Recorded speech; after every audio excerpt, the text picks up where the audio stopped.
Assalamualaikum warahmatullahi wabarakatuh. Kembali lagi dengan saya Madani Tani. Apa yang mau saya sampaikan dalam video ini yaitu tentang perlakuan perawatan tanaman cabai tumpang sari dengan tanaman kacang, yang mana beberapa metode seperti ini dapat membantu untuk biaya pengolahan tanaman cabai selanjutnya. Simak videonya setelah yang satu ini.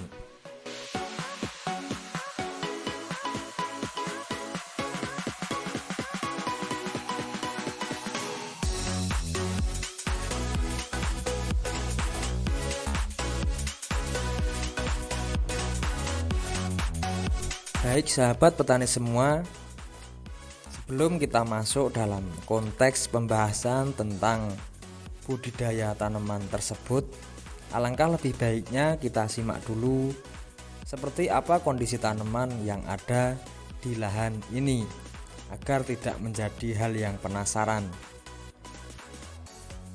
Dan penilaian baik atau buruk itu kembali kepada diri kita masing-masing. Jadi kebetulan ini saya berada di wilayah Melati, Sleman, Yogyakarta. Saya tertarik kepada tanaman ini karena tanaman kacang yang ada di lahan ini kebetulan untuk tingkat bulenya sangat minim, berbeda dengan wilayah di sekitar saya, karena untuk wilayah Muntilan Selatan dan sekitarnya itu untuk tanaman kacang sudah rawan terhadap bule. Dan hal yang menarik dalam video ini yang kedua yaitu tentang perawatan yang sangat minim, bahkan cuman menggunakan beberapa item produk untuk menunjang tanaman sampai sebesar ini. Jadi untuk budidaya kacang ini ditanam di tengah dan untuk sebelahnya itu tanaman cabai. Dan untuk penanaman itu petaninya melakukan penanaman kacang, setelah kacang tumbuh baru ditanami tanaman cabai. Untuk kondisi cabai juga wajar, ada yang bule dan banyak yang tidak.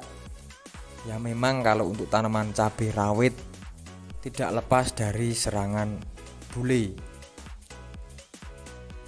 Dan untuk tanaman ini ditanam di lahan baru dan menggunakan jarak tanam untuk tanaman cabai ini 50 kali 40. Untuk tanaman kacang tersebut itu menggunakan jarak tanam 1 meter.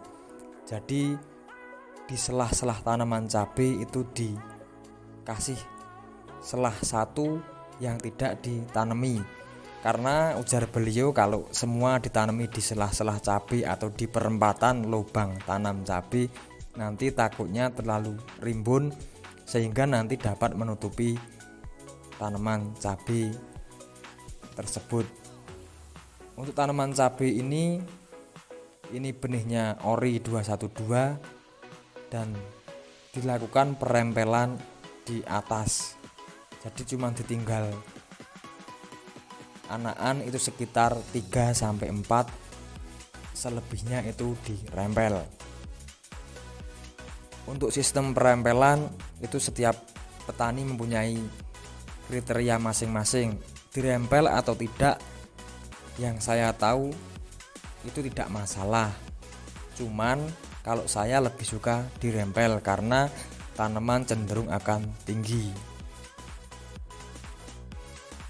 Dan untuk perawatan ini saya rasa cukup minim. Pengocoran dilakukan 4 kali dan hanya dilakukan untuk tanaman cabai saja. Karena kalau tanaman kacang itu terlalu fokus dikocor, terlalu banyak pemupukan, biasanya tanaman tersebut rimbun dan terlalu banyak daun. Bahkan untuk serangan bule juga akan lebih tinggi karena tanaman yang subur belum tentu sehat. Dan Seperti pengalaman, kalau tanaman kacang itu tanaman yang mudah hidup dan bahkan mudah berproduksi. Justru tanaman yang daunnya berkurang biasanya tingkat buahnya akan lebih banyak.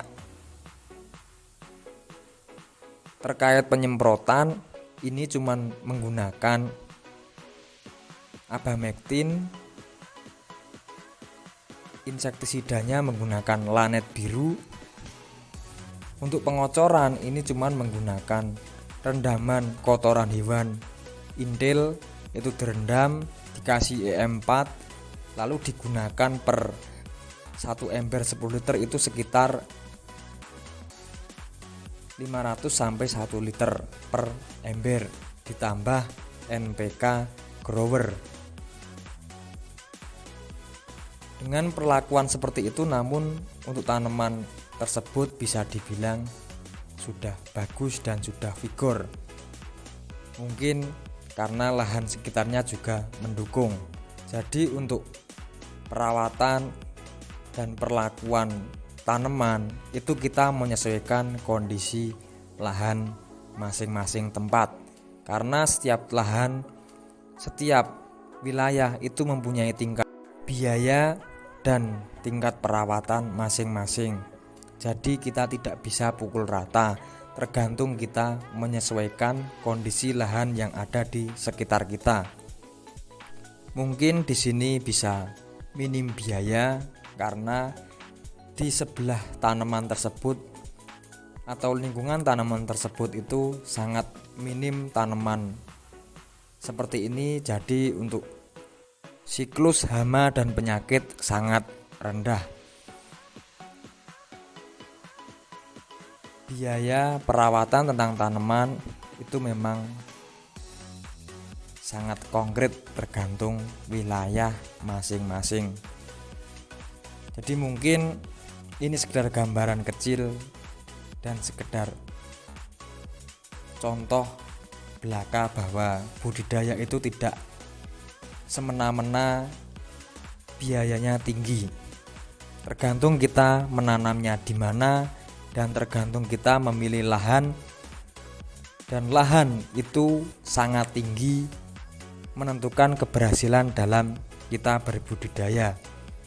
Sebelum kita menanam, alangkah lebih baiknya kita analisa lingkungan kita tersebut, dan waktu penanaman itu juga harus kita pertimbangkan karena waktu, musim, dan lingkungan itu sangat berpengaruh besar terhadap keberhasilan dalam berbudidaya.